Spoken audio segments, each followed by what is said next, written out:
සුන්දරම් කියන ගමෙන් ටිකක් ඈතට වෙන්න ලිඳක් තිබුණා. මේ ලිඳ කිරිවලින් පිරී ඉතිරිලයි තිබුණේ.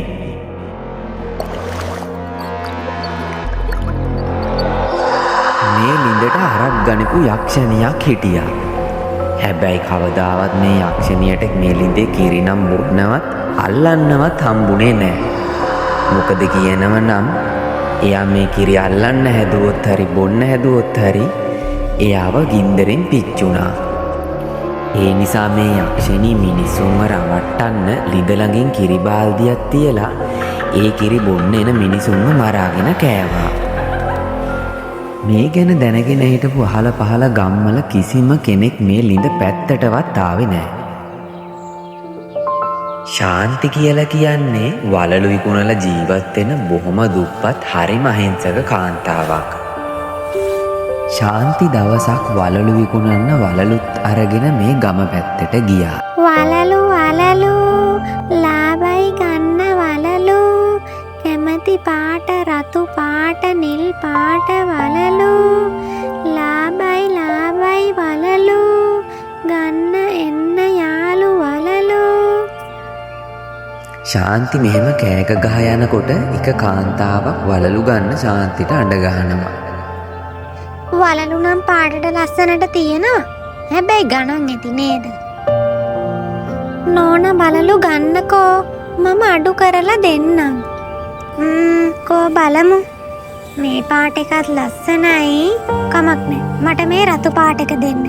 කීයද මේ වලලු වලට? ශාන්ති වලලු විකුණන්න ආවේ අවුවෙම නිසා බොහොම විපාසයක් දැනුණා. ශාන්ති දැක්කා මේ කාන්තාවගේ මිදුලේ එළදෙනක් ඉන්නවා. සල්ලි වලට වඩා කිරි වීදුරුවක් බොන එක වටිනවා කියලා ශාන්තිට හිතුණා. නෝනේ මට මේ වලලු වලට සල්ලි එපා. නෝනෙට පුළුවන් ද ඒ වෙනුවට මට කිරි වීදුරුවක් දෙන්න? මම හරිම පිපාසයෙන් ඉන්නේ. මේ කතාව අහපු කාන්තාවට හරියට කේන්ති ගියා. කිරි වීදුරුවක්? ගෑණි ඔය හේතුවද මට මොලේ අමාරුවක් තියෙනවා කියලා? අර තුට්ටු දෙකක් වටින් නැති බාල වලලු වලට මගේ මේ වටින කිරි වීදුරුවක් දෙන්න මට පිස්සු කියලා හිතුවද? දැම්මම මේ වලලුත් අරගෙන මගේ දෑහැට නොපෙනී ගියොත් හොඳයි. ආව මෙතන වලලු වලට කිරි ඉල්ලයි. ශාන්ති බොහොම දුකින් වලලු ටිකත් අරගෙන එතනින් පිට වෙලා ආවා. ටිකක් දුර ගියපු ශාන්ති දැක්ක ලිඳක් තියෙනවා. ලිඳ ළඟින් වලලු ටික බිමින් තියපු ශාන්ති බිමින් ඉඳගත්තා. ඒ ගෑණි නම් මාපුතු මම්මණ්ඩියක් නේ. මම දිව්‍ය ඖෂධයක් ඉල්ලුවා කියලා. මම කිරි වීදුරුවක් ඉල්ලුවේ. අනික ඒකට මම වලලුත් දෙන්නම් කිව්වනවා. ඒකට මට කිව්ව කතා ගොඩ. ශාන්ති මෙහෙම Tamanටම කියාගත්තත් එයා දැනගෙන හිටියේ නැහැ මේ අර යකින්නට අයිති කිරි ලිඳ කියලා. යකින්න ලිඳ ළඟට වෙලා ශාන්ති කියපු හැම කතාවක්ම අහගෙන හිටියා. ටික වෙලාවකින් යකින්න ශාන්තිට පේන්න ශාන්ති ඉදිරියේ පෙනී සිටියා. ශාන්ති හොඳටම බය වුණා. කවුද ඔයා? නේ කවුද ඔයා? මට කරදරයක් නම් කරන්න එපා. මේ ලිඳේ අයිති යකින්න මම. මේ ලිඳ පිරෙන්නම තියෙන්නේ කිරි.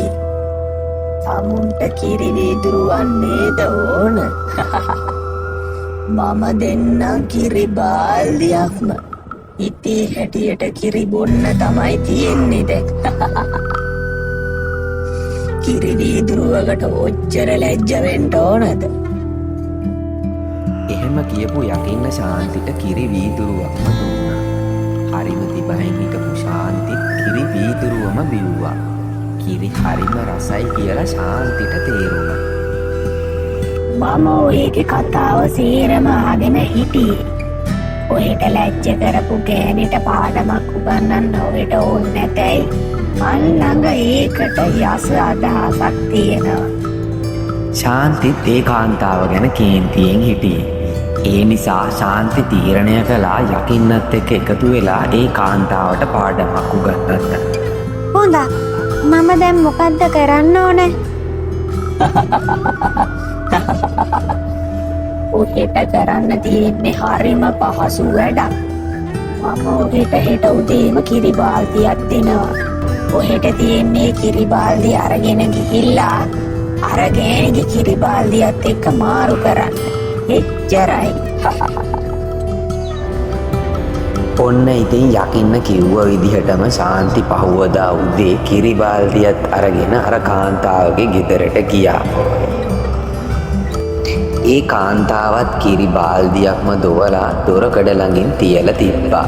ශාන්ති හරි පහසුවෙන්ම තමන් අරන් ගියපු කිරි බාල්දිය අර කාන්තාවගේ කිරි බාල්දියට මාරු කළා. මේ ගැන මුකුත් නොදන්න අර කාන්තාව වෙනද වගේම සුපුරුදු විදිහට කිරි විකුණුවා. කිරි බීපු හැමෝම අසනීප වුණා.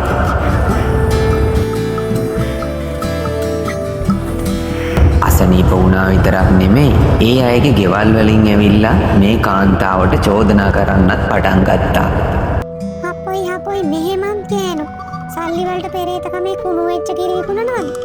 මගේ ගෙදර උන්දහේ හොඳටම අසනීපේ. උන්දට මොනවා හරි වුණොත් නම් මම එදාට තමයි බලාගන්නේ. හරිද? හපොයි දෙයනේ මේ මොකද මේ වුනේ? මම කිරි වලට වතුර ටිකක් අවලං කරා විතරයි නෝ.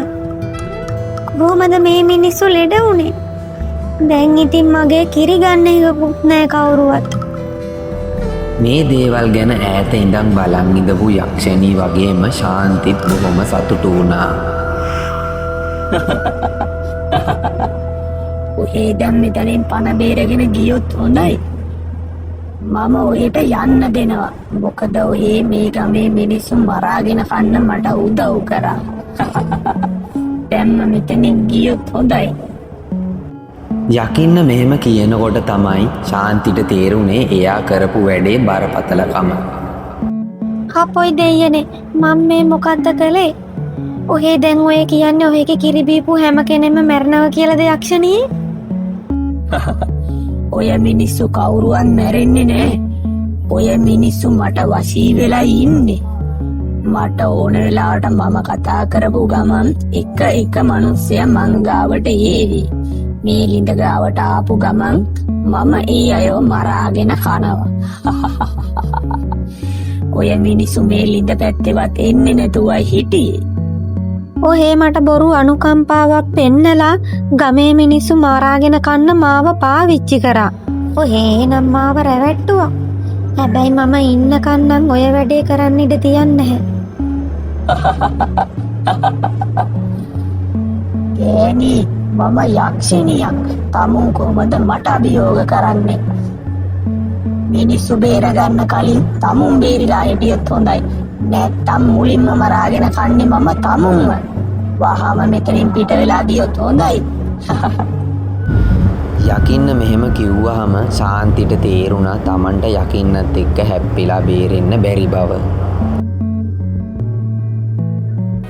ශාන්ති යකින්නව ලිඳට තල්ලු කරේ වෙන කරන්න කිසිම දෙයක් ඉතුරු වෙලා නැති නිසායි. හැබැයි ශාන්ති දැනගෙන හිටියේ නැහැ යක්ෂණීට කිරි අල්ලන්න බැරි බව. ලිඳට වැටුණු යක්ෂණී ගින්නෙන් පිච්චිලා මැරිලා ගියා. යක්ෂණීගේ මරණයත් සමගම යක්ෂණීට වශී වෙලා ඉඳපු මිනිස්සුත් ඒ බන්ධනයෙන් මිදිලා ගියා.